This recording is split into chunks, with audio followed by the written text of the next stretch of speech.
tidak tahu siapa yang disembah, sudah tahajudnya tidak tahu siapa yang diingat.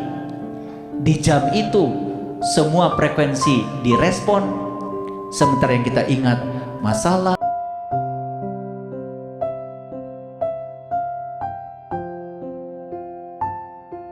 Ini ayatnya Bapak Ibu perhatikan.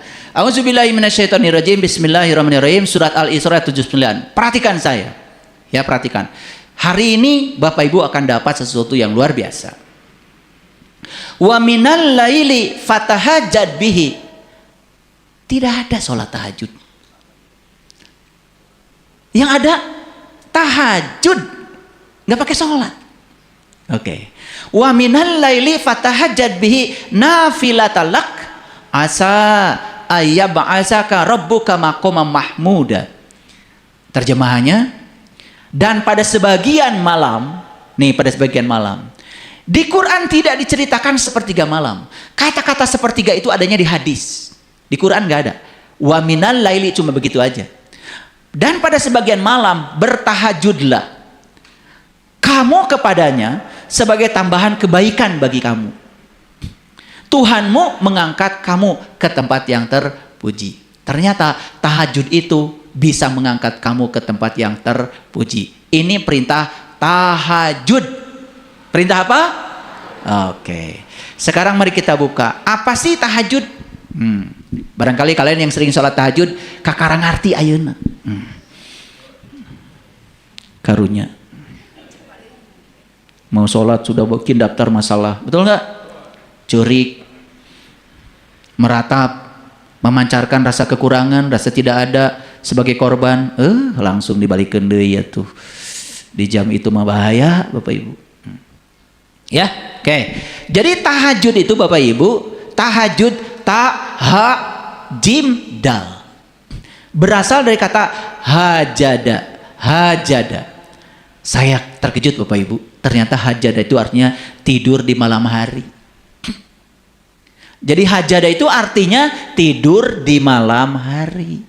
Jadi Bapak itu Ibu itu semuanya juga melaksanakan hajada, sarare, penting. Betul apa tidak? Nah, tidur di malam hari bahasa Arabnya hajada.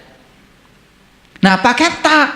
Nah, ternyata tahajada artinya terjaga di malam hari. Jadi tahajada itu artinya bukan sholat. Tahajud itu terjaga di malam hari. Pertanyaannya, kenapa terjaganya kok di malam hari? Kan terjaga itu harusnya sepanjang waktu. Jadi sebetulnya secara hakikat Bapak Ibu, ya tahajud itu harusnya dilakukan setiap waktu. Malam itu lambang dari kegelapan. Artinya apa? Bila kegelapan datang, mau siang mau malam, tahajud, kamu terjaga. Gitu. Nah, terjaga ketika kegelapan datang, hakikatnya itulah tahajud.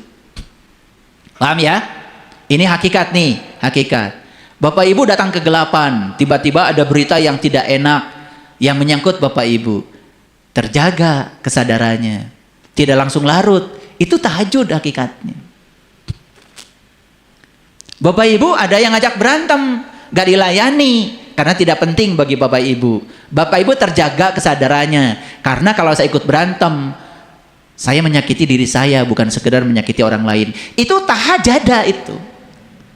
Jadi tahajada itu artinya terjaga ketika kegelapan datang. Itulah tahajada. Paham ya? Nah, sekarang ya, bagaimana dengan tahajud yang berupa sholat yang beragama Islam? Kalian harus terjaga di jam itu. Jam 2 sampai jam 4. Kenapa?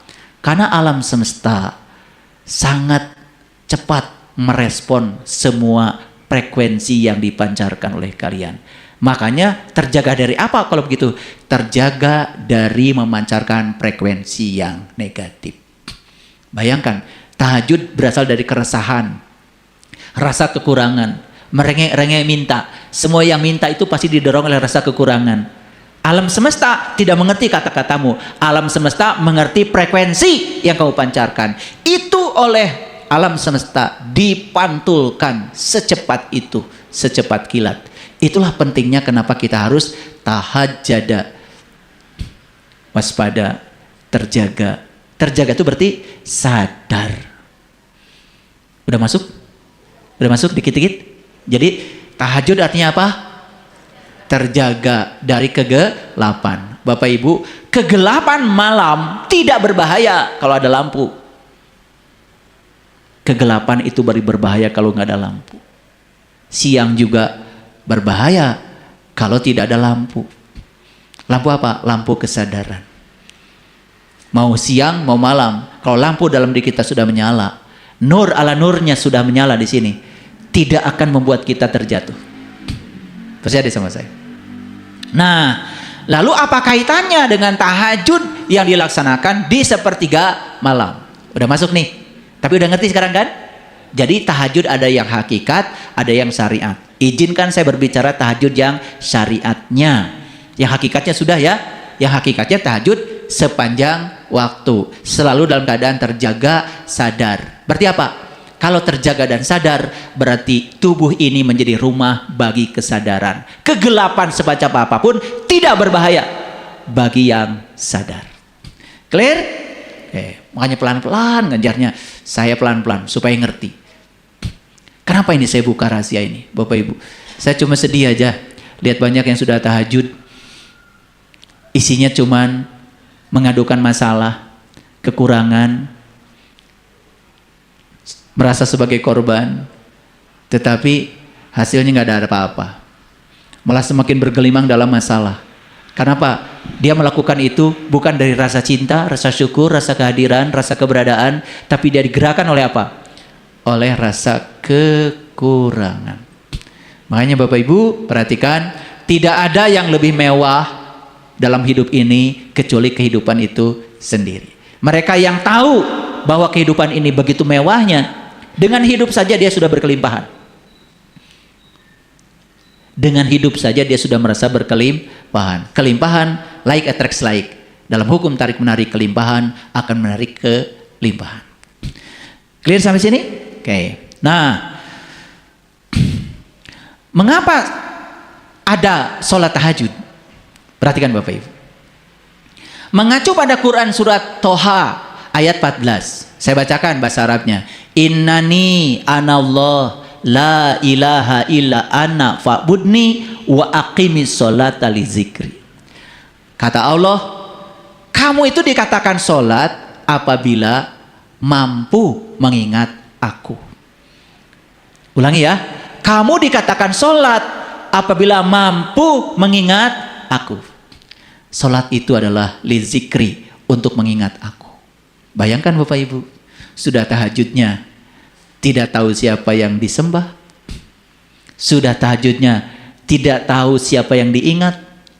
Di jam itu semua frekuensi direspon, sementara yang kita ingat masalah, sakit hati, luka, dibawa semuanya ke dalam sholat. Yang diingat bukan Allah. Kebayang? Kebayang? Makanya Bapak Ibu, belajar sholat yang mengingat Allah. Contoh Nabi Muhammad, beliau itu ketemu dulu baru nyembah. Kenal dulu siapa yang mau disembah baru sholat. Kita terus menerus sholat nggak tahu yang disembah siapa. Jangan-jangan yang disembah adalah citra dan gambaran Tuhan, bukan Tuhan yang maha benar. Citra dan gambaran Tuhan yang direkayasa oleh pikiran kita sendiri. Kita yang menciptakan Tuhan, kita yang menyembah Tuhan, dan kita berdoa kepada Tuhan yang diciptakan oleh pikiran kita sendiri. Udah kebayang amburadulnya seperti apa? Udah kebayang? Oke, ini dibuka rahasianya sedikit oleh saya. Ternyata Bapak Ibu, saya meneliti banyak ilmuwan. Ternyata semua ilmuwan menemukan penemuan rata-rata di jam itu. Jam 2 sampai jam 4. Saya mengenal yang namanya ilmuwan kuantum, namanya Erwin Schrödinger. Dan ternyata dia mampu memecahkan persamaan Schrödinger menjadi persamaan gelombang. Bagi mereka yang belajar fisika gelombang, fisika kuantum, tahu cara memecahkan itu. Beliau menemukan solusi matematiknya di jam itu. Ternyata para biku, para sahabat dari tradisi lain, mereka menemukan intuisi dan inspirasi, bahasa kreatif dan komunikatif dari semesta di jam itu. Dan saya sudah membuktikan. Kenapa saya senang bangun di jam 1 sampai jam 4? Karena di jam itu saya kadang-kadang bisa melampaui logika saya. Bisa melampaui rasional saya. Kenapa? Karena logika dan rasional saat itu sedang diam. Saat itu gelombang otak saya ada di theta, bukan di beta. Bukan memaksakan terus dengan pikiran. Ternyata begitu pikiran istirahat, ada yang lebih besar dari pikiran sedang berbicara. Itu yang bernama kesadaran. Itu muncul di jam itu. Sudah mulai terjawab? Sudah mulai terasa dahsyatnya jam itu? Nah, kalau saya jelaskan secara rinci Bapak Ibu, memang di jam itu, perhatikan, udara sangat sejuk. Bahkan tubuh manusia menurut medis, paling rendah mencapai suhu di jam 3 malam. Jadi suhu kita ini, paling rendah suhu tubuh kita, yang sehat ya, itu di jam 3 malam. Secara fisika, ketika suhu rendah apa? Perhatikan, ada rumus di fisika statistik, rumusnya gini, energi kinetik sama dengan 3/2 kali konstanta alam, kalikan temperatur. Jadi energi kinetik itu berbanding lurus dengan temperatur. Bayangkan, ketika temperatur tinggi berarti energi besar. Perhatikan Bapak Ibu, air di suhu ruang diam. Tapi begitu suhunya dinaikkan sampai keluar bunyi. Betul nggak? Betul? Sendok aja dimasukkan, sendok bisa gerak-gerak itu di air yang mendidih. Betul nggak? Bapak Ibu masak, ketika airnya belum panas, diam semua masakan. Begitu mendidih, masakan semua jadi goyang. Itu namanya energi kinetik. Energi kinetik bergantung pada suhu. Bayangkan Bapak Ibu, ketika suhu mencapai titik yang terendah, berarti energi kinetik tubuh sedang berada di titik yang sangat rendah. Itu titik keseimbangan tubuh. Makanya ketika kita merasakan sesuatu di jam itu, resahnya langsung ditangkap. Tapi di jam itu kita memancarkan syukur dan cinta, itu juga ditangkap. Jadi semesta ini mengabulkan semua frekuensi Bapak Ibu. Mengabulkan semua doa. Karena Allah menyatakan dalam Al-Quran, wa idza sa'alaka ibadi anni fa inni qarib ujibu da'wata da'i idza da'an.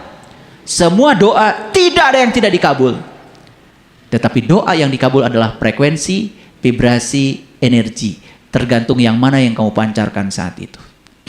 Walaupun doanya minta rezeki banyak, tapi yang dipancarkan adalah rasa kekurangan, yang akan datang adalah kekurangan. Dan terus menerus berada dalam situasi yang serba kurang. Kangkung aja nggak rindu sama kamu.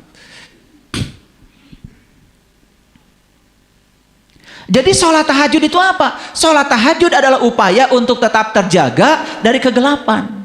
Siapa yang bisa terjaga dari kegelapan? Kalau sholatnya sudah bisa mengingat Allah. Kalau sholatnya mengingat masalah, mengingat urusan pribadi, itu yang kamu pancarkan lewat radio transmitter ini. Dan itu yang didengar oleh semesta dan akan dipantulkan dalam waktu yang sangat singkat. Clear? Jadi sekarang Bapak Ibu mengerti kenapa Nabi Muhammad mengajarkan sholat tahajud sebagai sunnah di sepertiga malam. Clear? Padahal tahajud sendiri apa artinya? Terjaga, waspada, sadar. Itu arti kata tahajud. Terjaga, sadar dari kegelapan.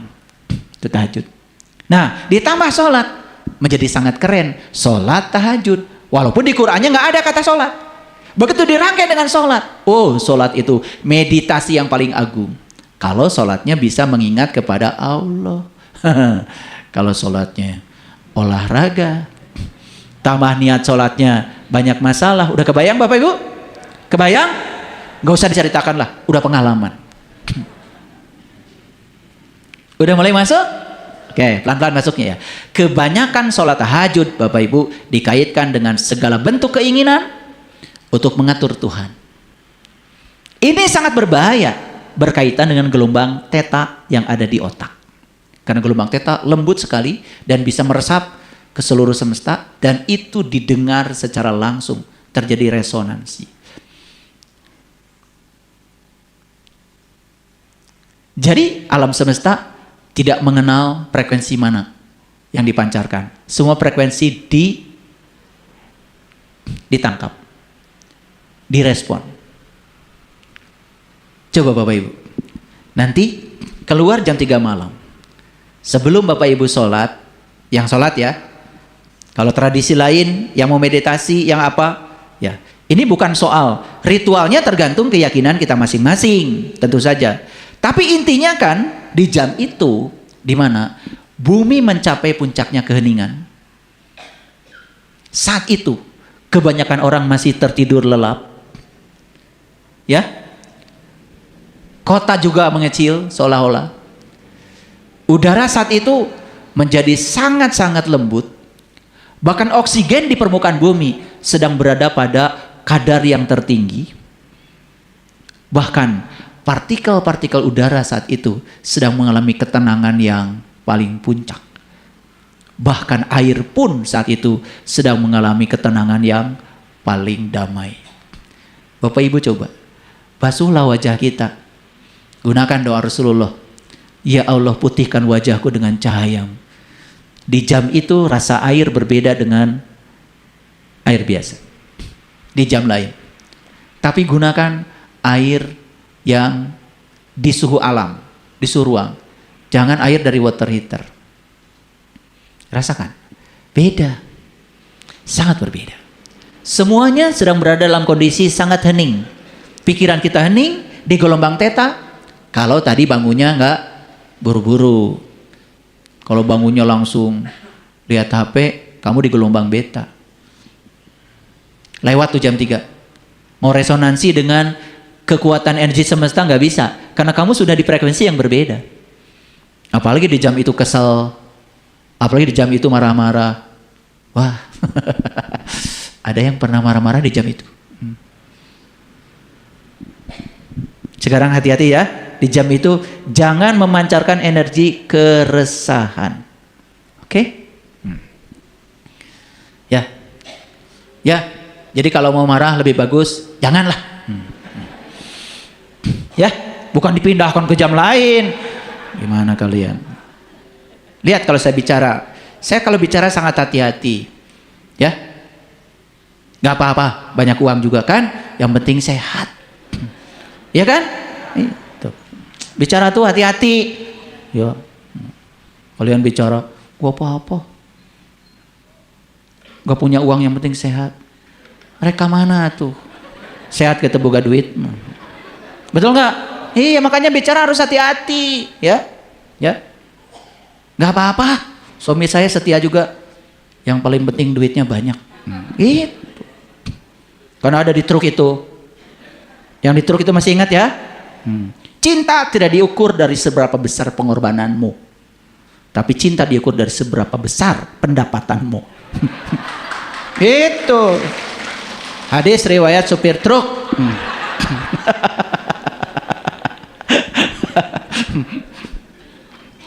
Paham ya? Oke. Jadi sekarang mengerti kenapa leluhur kita, khususnya Nabi Muhammad Rasulullah SAW, teladan kita, mengajarkan sholat tahajud. Clear ya? Clear. Di tradisi lain, saya pernah menyaksikan, ternyata di jam itu mereka terjaga. Jadi mereka juga tahajud, cuman bentuknya tidak sholat seperti kita. Ada yang meditasi, ada yang duduk tenang, karena mereka sadar semesta sedang berada pada kondisi yang sangat tenang untuk merespon semua yang kita pancarkan. Ya? Ada yang setiap malam tahajud? Acungkan tangan. Oke, bagus. Ya, bagus. Teruskan ya. Tetapi sekarang dirubah ya. Ya? Oke. Sholatnya diperbaiki dulu. Ya. Jam 3 pagi, Bapak Ibu, pikiran melembut. Yang dimaksud oleh saya pikiran melembut itu logika, cengkraman, rasional itu tidak terlalu kuat. Itu. Logika berhenti melawan, tidak menganalisis. Disitulah kesadaran mulai berbicara. Yang berbicara bukan logika, bukan rasional, bukan ego, tapi kesadaran. Ketika kesadaran lebih dominan, maka ya dia punya kekuatan yang sangat luar biasa. Ketika dunia tidur, sebagian kecil manusia sedang terjaga, bukan untuk bekerja, tetapi untuk menyadari. Harusnya di jam itu bukan untuk bekerja, tapi di jam itu belajar untuk menyadari.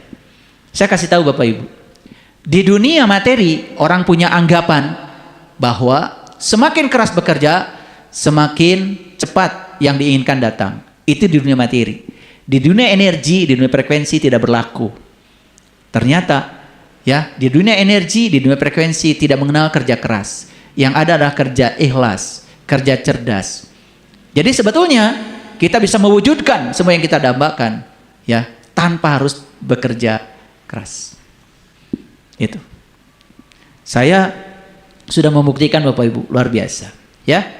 Jadi otak manusia mulai memasuki bagian yang jarang disentuh di jam itu, yaitu frekuensi theta yang disebut oleh orang-orang psikologi sebagai zona senja kesadaran. Itu zona senja kesadaran, di mana batas antara pikiran sadar dan bawah sadar sangat tipis. Bahkan orang-orang psikologi mengatakan di jam itu, kalau kita berada di frekuensi theta ketika bangun, bahkan alam bawah sadar kita nyaris tanpa penjaga. Itu diilustrasikan seperti itu. Artinya apa? Semua yang dibicarakan oleh pikiran sadar itu langsung masuk ke alam bawah sadar. Jadi program kita, jadi mesin yang akan mengendalikan nasib kita. Termasuk yang ingin sehat. Bapak Ibu, ada yang sakit hari ini? Ada? Ada? Sakit. Awas, di jam 3 pagi jangan meminta sehat. Karena ketika meminta sehat, mencari sehat, berarti alam semesta memahaminya kamu sedang memancarkan sakit. Karena ketika kita meminta sehat, berarti kita mengakui kalau sekarang kita sedang sakit. Yang dibaca oleh semesta berarti kamu ingin terus-menerus sakit. Harusnya apa? Di jam 3 pagi yang sakit langsung merasa sudah sehat. Makanya di jam 3 pagi jangan mencari, tapi menjadi. Jangan mencari kebahagiaan di jam itu, tapi menjadi kebahagiaan itu sendiri. Jangan mencari keberlimpahan di jam itu, tapi sudah menjadi keberlimpahan itu sendiri. Jangan mencari kebahagiaan di jam itu, karena yang dipahami semesta, kamu sedang dalam keadaan susah. Dipahami oleh semesta, kamu memancarkan energi kesusahan. Bayangkan, salah kaprah ini sudah menyebar. Makanya saya bagikan rahasia ini. Dan saya lama melakukan riset ini. Makanya, dulu saya ketika masih sekolah, kalau ada pekerjaan yang penting, pasti saya kerjakan di jam 1 sampai jam 4. Saya baca Quran, saya baca buku-buku yang bermutu, saya baca jurnal-jurnal ilmiah, itu di jam itu. Hadiahkan dulu Al-Fatihah pada orang yang mengarangnya. Kalau membaca buku begitu, udah motokopi, gak ingat sama yang menulisnya, merasa sudah beli. Bapak Ibu mungkin dapat ilmu tapi gak berkah. Karena ilmu itu harus diijazahkan.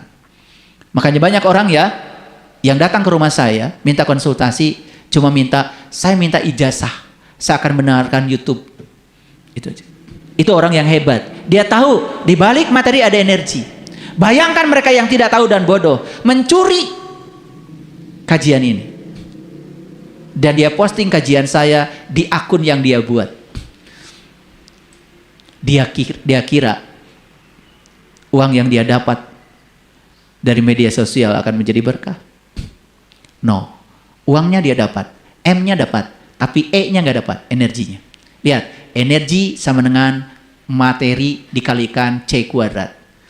Karena tidak ada C kuadrat, tidak ada cahaya di situ. Kamu melanggar hukum cinta. Kamu dapat uang, tapi tidak jadi energi. Makanya saya kasih tahu, semua koruptor yang uangnya mencuri hasil rakyat, dapat uangnya, jumlahnya besar, tetapi tidak ada berkah di situ. Paling juga dipakai cuci darah. Bapak Ibu,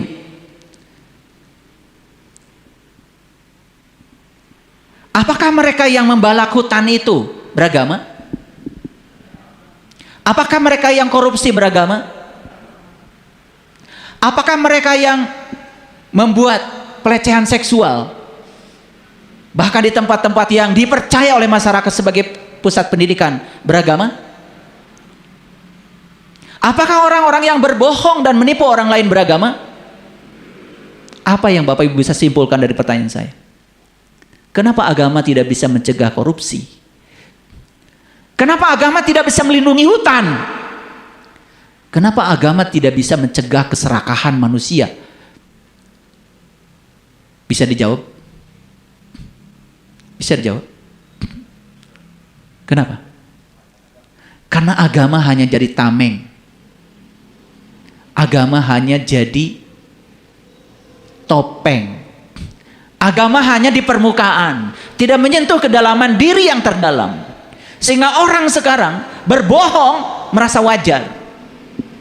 Mengambil hak orang lain yang jumlahnya sangat besar, menganggap wajar. Saya nonton televisi tadi malam. Kalau dijumlahkan katanya pembalakan hutan itu yang terjadi di Sumatera itu sekitar 1.300 triliun uang rakyat. Berapa dapur yang bisa dibangun? Berapa SPPG yang bisa dibangun untuk membuat anak-anak kita makan bergizi? Saya kasih tahu sahabat-sahabat yang punya dapur, jangan main-main dengan uang. Kalau 10.000 dari negara, 10.000, jadi kurangi lagi. Kalian mungkin dapat M tapi nggak dapat E, tidak ada energinya.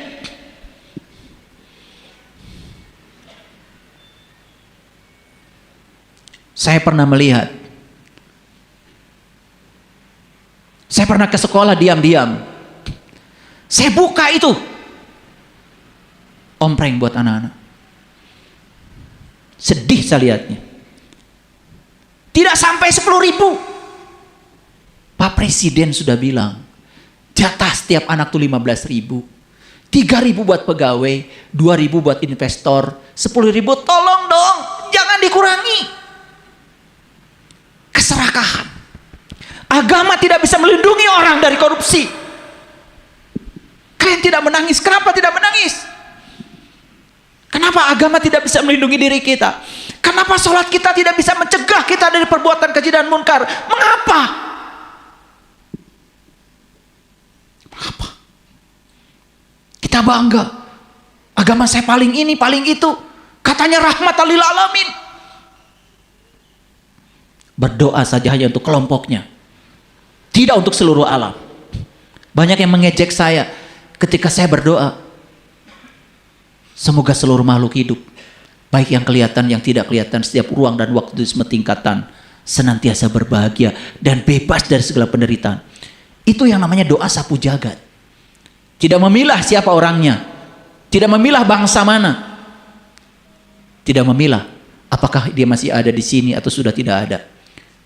Yang kelihatan maupun yang tidak kelihatan, di setiap ruang dan waktu semetingkatan, doakan mereka berbahagia dan bebas dari segala bentuk penderitaan.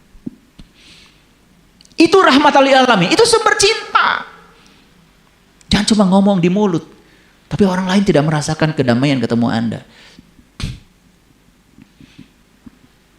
Paham sampai sini? Oke. Bapak Ibu, gelombang theta ini muncul bisa saat seseorang meditasi. Bisa juga seseorang sedang sholat khusyuk. Itu yang diajarkan Nabi Muhammad. Kenapa umat Islam, umatnya beliau ini, disunahkan untuk qiyamul lail. Di sepertiga malam itu kamu bangun. Tetapi pertanyaan saya, betulkah saat sholat kita sedang memancar gelombang theta? Jawab, betulkah?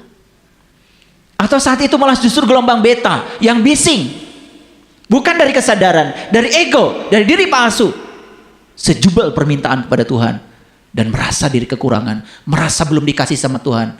Merasa seolah-olah Tuhan tidak pernah hadir dalam diri kita. Tidak ada rasa berkelimpahan dengan kehadiran nafas dalam diri kita. Mengerikan. Dan saya buka rahasia ini di sini hari ini.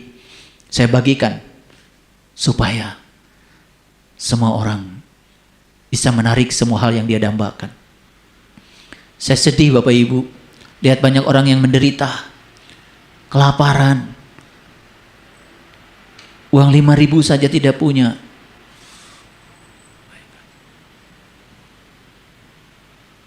Pegawai saya bilang hari Minggu kalian jangan kerja, istirahat.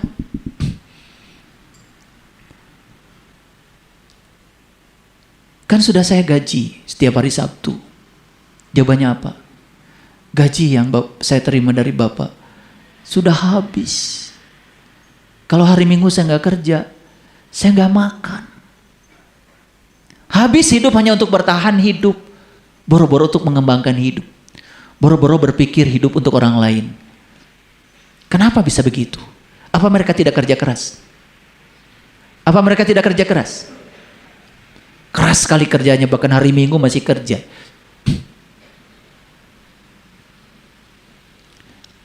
Saya kemarin jalan-jalan sama istri saya, sambil ngantar istri saya. Bawa cucu saya. Cucu saya yang perempuan itu dekat dengan saya. Kalau jauh dari saya pasti panggil, ya. Ketemu banyak orang karena mereka kenal saya. Dan mereka mengomentari, kok Bapak masih sempat ngurus cucu? Ngurus cucu lebih penting daripada ngurusi jamaah. Ngurus cucu lebih penting daripada ngurus kajian. Buat apa saya ngasih kajian pada orang lain sementara cucu saya tidak bahagia dengan saya? Siapa saya? Untuk mengukur bahwa saya berada dan saya sumber cinta, setidak-tidaknya orang yang di rumah dulu, anak, istri, cucu, merasakan keberadaan saya. Ada orang sibuk sampai lupa istrinya, cari yang lain.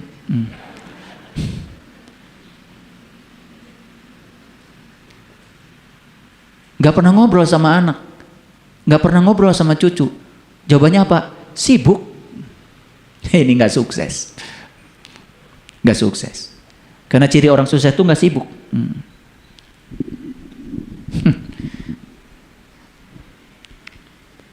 Bapak Ibu, setiap hari undangan sama saya, undangan kajian, undangan takbir akbar, bahkan undangan dari banyak perusahaan.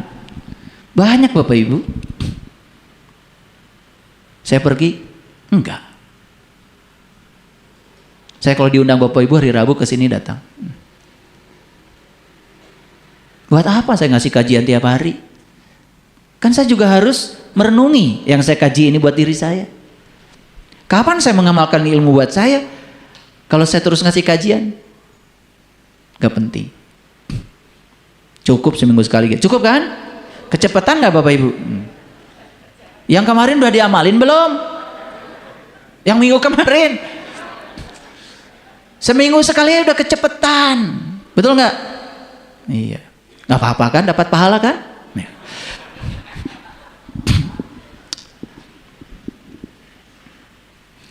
Di fase jam 3 itu Bapak Ibu, otak kita mengendurkan cengkraman logikanya. Bagian rasional yang sibuk menilai, membandingkan, sibuk menolak, itu tiba-tiba menjadi sangat lembut. Di jam itu.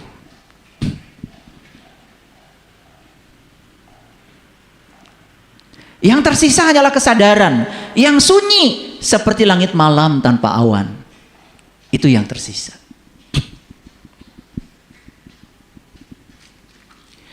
Digdaha perjalanan di samudra sunyi, jiwamu menari di cakrawala tak bertepi.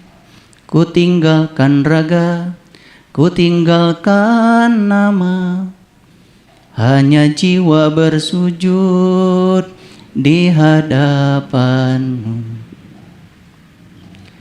Saat kematian datang menyingkap tabir rahasia, membukakan jalan pulang menuju cahaya.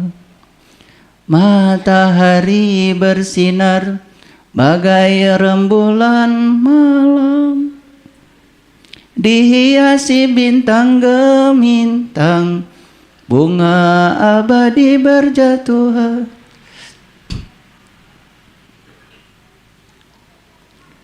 Digdaha, maafkan aku, jauh dari dekapan kasih abadi.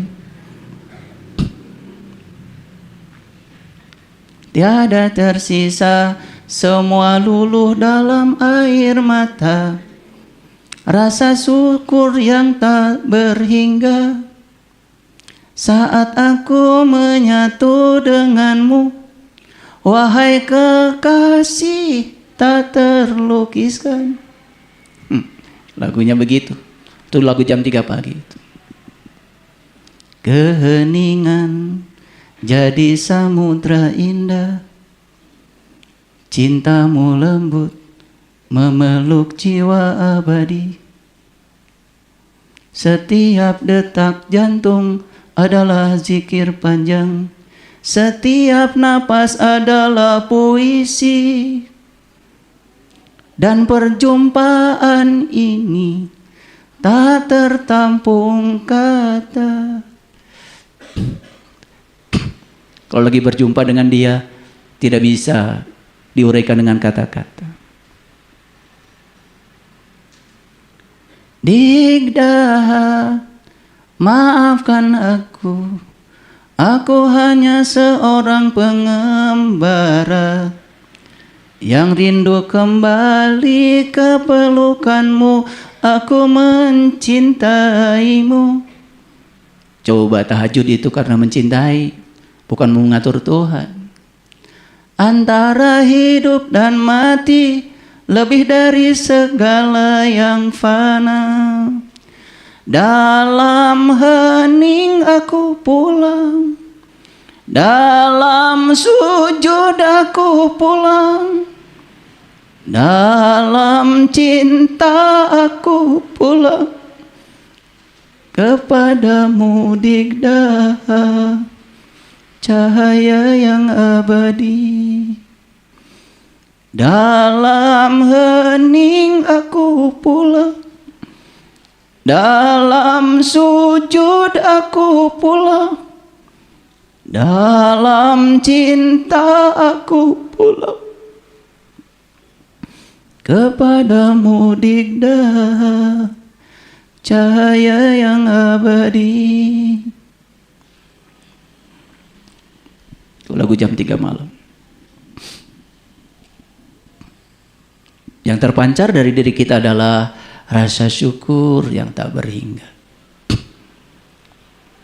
Bukan rasa kekurangan, bukan keresahan, bukan kesedihan. Coba bayangkan Bapak Ibu. Ya, di gelombang theta, ya, gerbang ke taman bawah sadar itu sedang terbuka. Tubuh rileks, dunia diam, frekuensi otak turun, dan pintu bawah sadar kita dalam keadaan tak terjaga. Silahkan mau nanam apa di situ. Tapi kalau kita nanam keresahan, kemarahan di situ, masuk meresap. Kalau kita nanam cinta, rasa syukur juga masuk meresap. Itu akan menjadi mesin yang menggerakkan realitas kehidupan kita. Segala pesan, niat, emosi yang dipancarkan di jam itu akan meresap jauh ke lapisan energi terdalam dalam diri kita.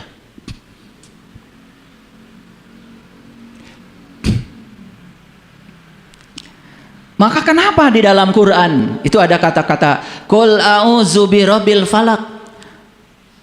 Aku berlindung kepada Tuhan yang menguasai subuh. Jam 3 kan menjelang subuh.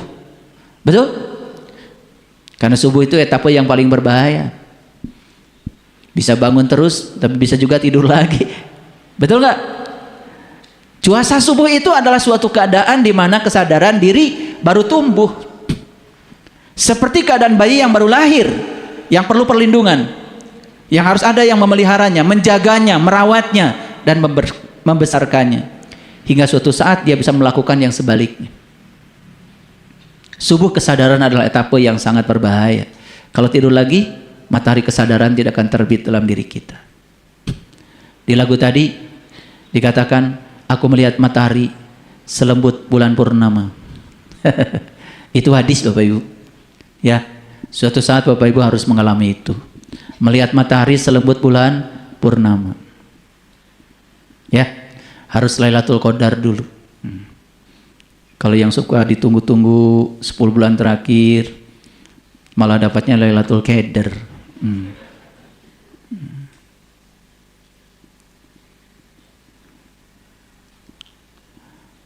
Inilah hadisnya. Ini hadis. Ya, Yang zilu Rabbuna tabaraka wa ta'ala kulla lailatin ilas sama'id dunya hina yabqa sulusul lailil akhir.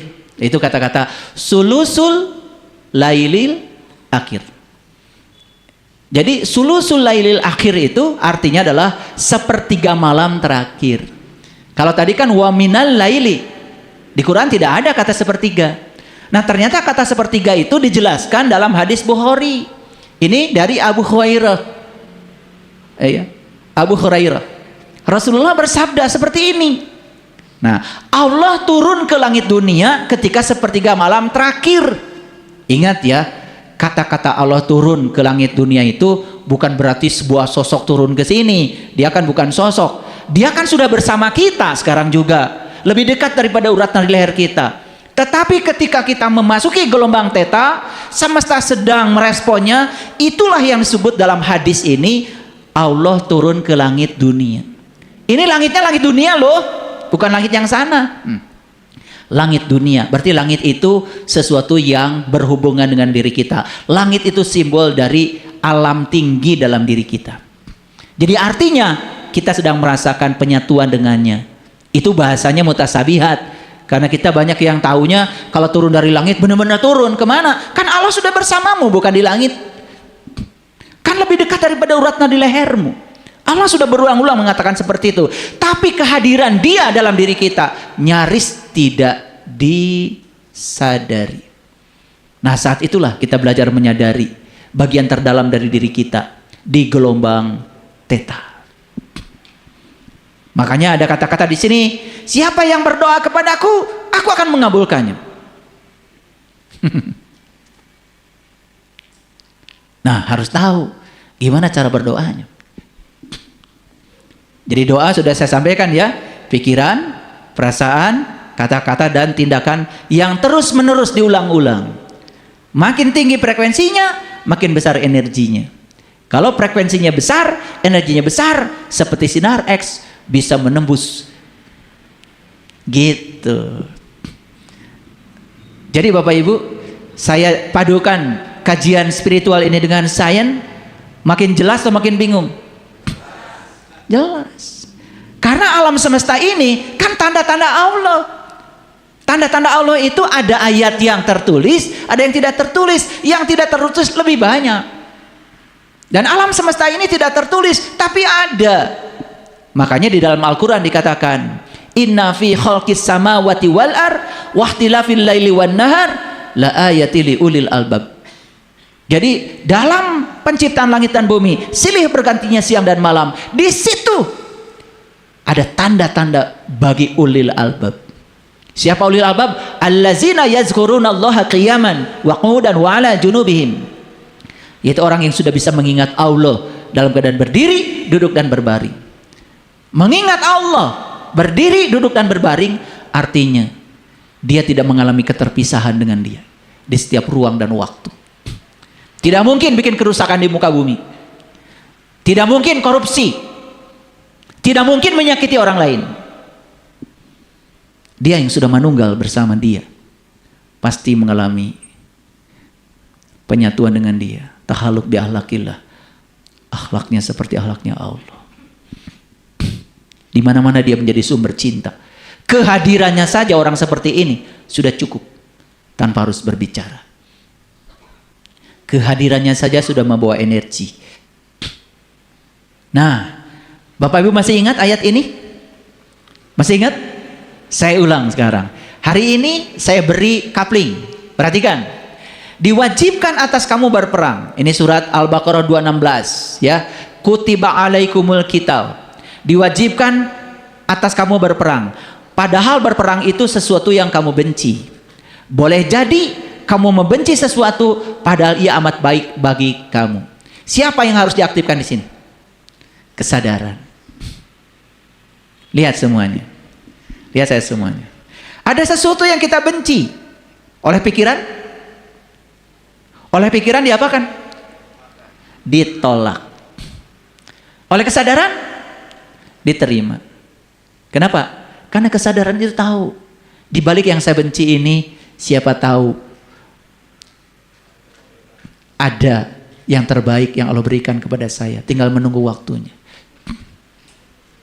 Jadi kata-kata wa asa an takrahu syai'an wa huwa khairul lakum itu ranah kesadaran.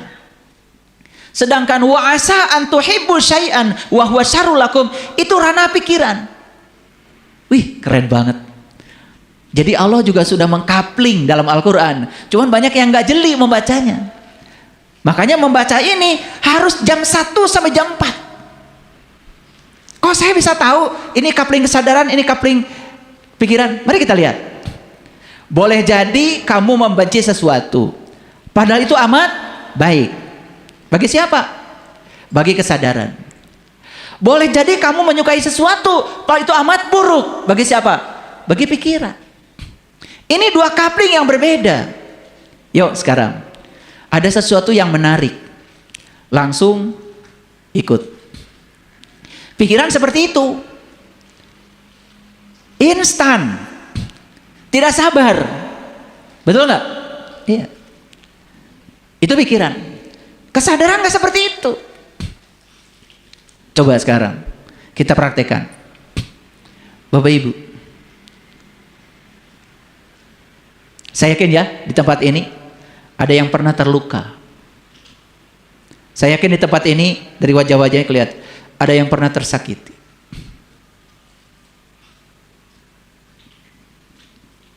Dan hari ini dia mengatakan, kalau saya tidak terluka, kalau saya tidak tersakiti, saya tidak mungkin berada di kesadaran ini. Saya tidak mungkin setegar ini dan saya masih berdiri hari ini. Siapa yang bicara begitu? Kesadaran. Bahkan kesadaran itu bisa mengubah sesuatu yang dulu dibenci menjadi sesuatu yang biasa-biasa saja. Kesadaran.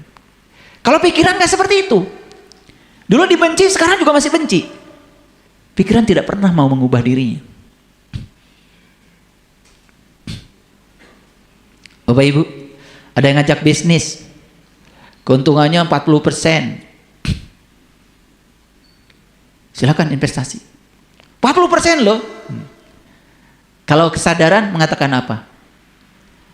Hati-hati, bank aja deposito cuma 6% per tahun. Per bulan kan cuma 0, sekian persen. Betul nggak? Bagaimana bisa melipat gandakan uang sehingga bisa memberi kepada kita 40%? Siapa yang bilang begitu? Kesadaran. Kalau pikiran bilangnya apa? Wah, sebulan 40%. Wih, langsung kalkulatornya main. Investasi? Investasi. Dapat 40%? Dapat sebulan. Ya duitnya itu juga. Yang 60%-nya buah kabur. Bulan berikutnya udah hilang dengan orang-orangnya, bukan hanya duitnya. Betul apa tidak? Ini pengalaman kayaknya ya, pengalaman. Kalau wajah-wajahnya kayaknya ceritanya cocok ya. Betul nggak? Bisa melipat gandakan uang. Kesadaran bilang, kesadaran itu kan waras. Ya, gimana? Yang bisa mencetak uang kan cuma peruri. Betul nggak? Gimana bisa melipat gandakan uang? Apalagi daun talas bisa jadi uang. Daun talas mah gatal adanya. Betul apa tidak? Nah, kesadaran pasti tidak tertipu. Tapi pikiran, wih lumayan nih. Betul nggak? Ya nanti 100.000 jadi 1 miliar. Wah, langsung ego masuk, diri palsu masuk, imajinasi masuk, hayalan masuk, lalu seolah-olah itu sudah terjadi. Apa yang terjadi? Semua dikeluarkan. Hilang tuh dukun pelipat ganda uang itu. Dan luar biasanya ya, di Indonesia ini masih ada aja berita tentang itu. Itu polisi nangkap yang kayak gitu kayaknya tiap tahun ada aja. Bingung saya itu. Kok agama tidak bisa melindungi kita dari para penipu itu? Kenapa? Karena kita beragama tidak pakai kesadaran. Clear sampai sini? Hebatnya Quran. Quran itu mengkapling. Oh, ini area kesadaran, ini area pikiran. Oke, kita terapkan lagi.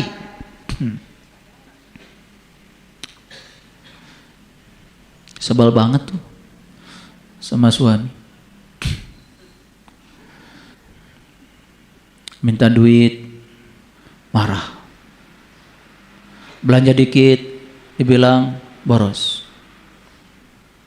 Tapi kesadaran bilang, siapa tahu kamu disuruh bisnis sendiri biar kamu banyak uang.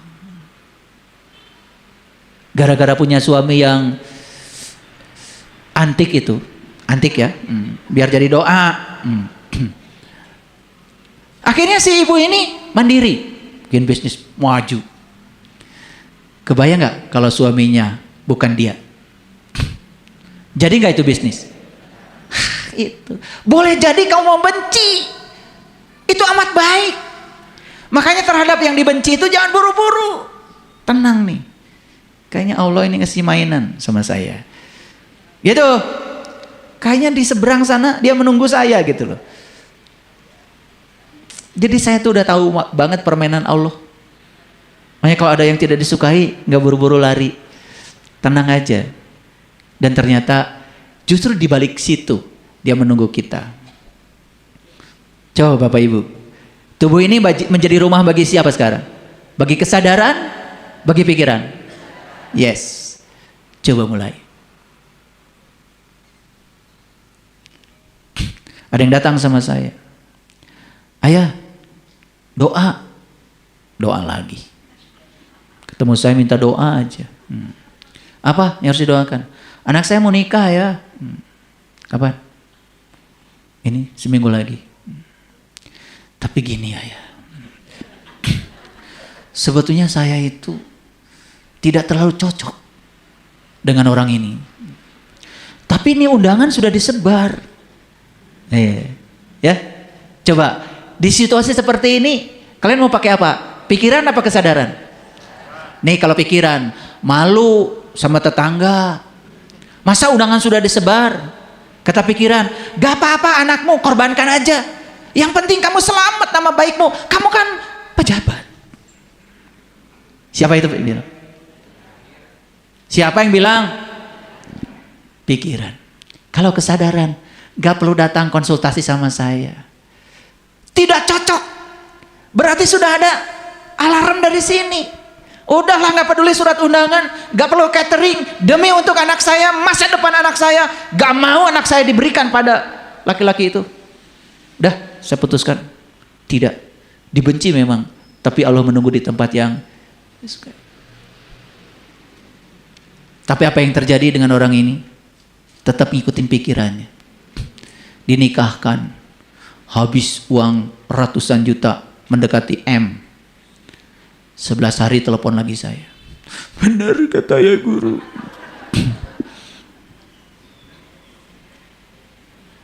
Sudah anaknya ternoda, duit miliaran, gak balik modal lagi. Bapak Ibu, jadi kalau kita pakai kesadaran mencelakakan gak? Gak, melindungi. Tapi pikiran tuh senangnya instan. Karena dia senang. Apalagi ya, mau menikahkan anak.